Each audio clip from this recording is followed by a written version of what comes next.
Hello' guys, good morning. আজি মোৰ একদম টোপনিয়ে নধৰিলে, কেতিয়াকৈ ৰাতিপুৱা হ'ব বুলি ভাবিয়ে আছিলোঁ। এতিয়া হৈ গ'ল। আজি চাগে আপোনালোকে দেখিছে চাগে মই কিমান ফূৰ্তিত আছোঁ।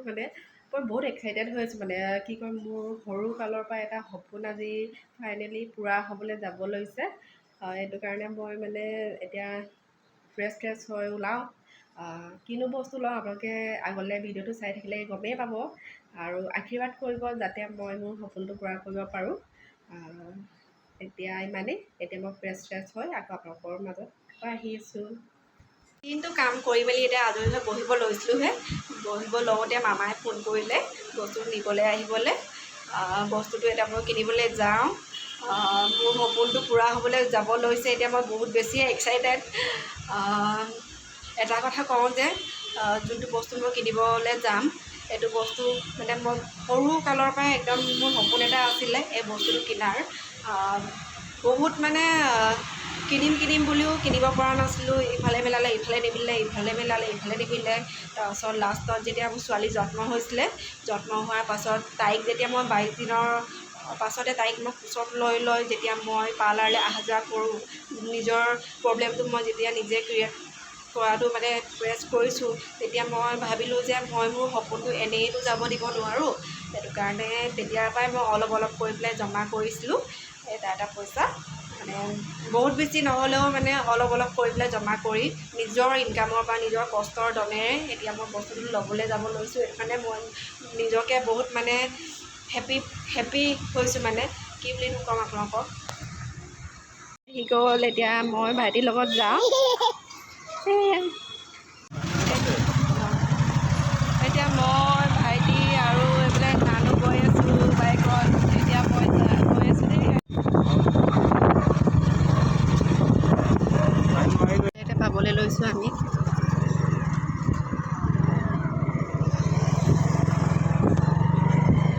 এয়া আপোনালোকে দেখি গমেই পাইছে চাগে আমি ক'লৈ আহিছোঁ।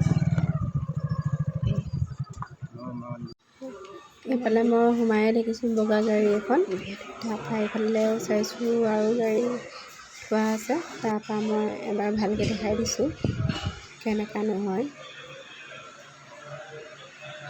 চবেই নিজৰ কামত বিজি আছে। এতিয়া হাজবেণ্ডো আহিলে, তাৰপৰা দমদাৰ লগত আহিছে, তাৰপৰা নানু আৰু আইতাই পৰা মস্তি কৰি আছে লগত ভাইটি আৰু মই কথা পাতি আছোঁ। এতিয়া গাড়ী কিনাৰ আগতে কৰিবলগীয়া কামখিনি আগতে কৰি মেলি লৈছোঁ আৰু।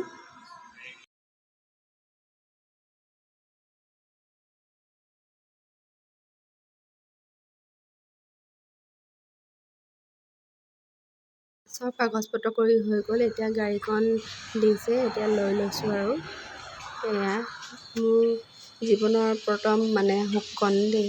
মই যোনটো মনে বিচৰা বস্তুটো পাই গৈছোঁ আৰু। স্পেচিয়েলি থেংক ইউ ক'ব লাগিব মিষ্টাৰক আৰু শহুৰ দেউতাক মোক সদায় ছাপোৰ্ট কৰি অহাৰ বাবে, আৰু মোৰ মা পাপা ভাইটি বাকো থেংক ইউ ক'ব লাগিব। সদায় লগত থাকে মোৰ সুখ দুখত, আৰু লগতে অকণি বা আৰু দুৰ্গা মামা আৰু অজিত খুৰাকো বহুত থেংক ইউ ছ' মাছ। এতিয়া হোটেলত সোমাই মিঠাই চিঠাই কেইটামান লৈ ঘৰলৈ যাওঁ আৰু। আহি পাই এতিয়া অকণি বাই মাংস বনাইছে। এয়া চব অকণি বাই ইমান ধুনীয়াকৈ বনাইছে, একদম দেখিয়ে খাওঁ লাগি গৈছে দেই। এইফালে আৰু আছে লগত ৰূপালী বা। এইফালে মা বহি আছে এইফালে। তাৰপিছত ভাইটিও আছে। এনেকৈ আৰু সৰু সুৰাকৈ আজি পাৰ্টিটো কৰি ল'ম আৰু। আজিলৈ ইমানেই গাইজ, বাই বাই, আকৌ লগ পাই আছোঁ।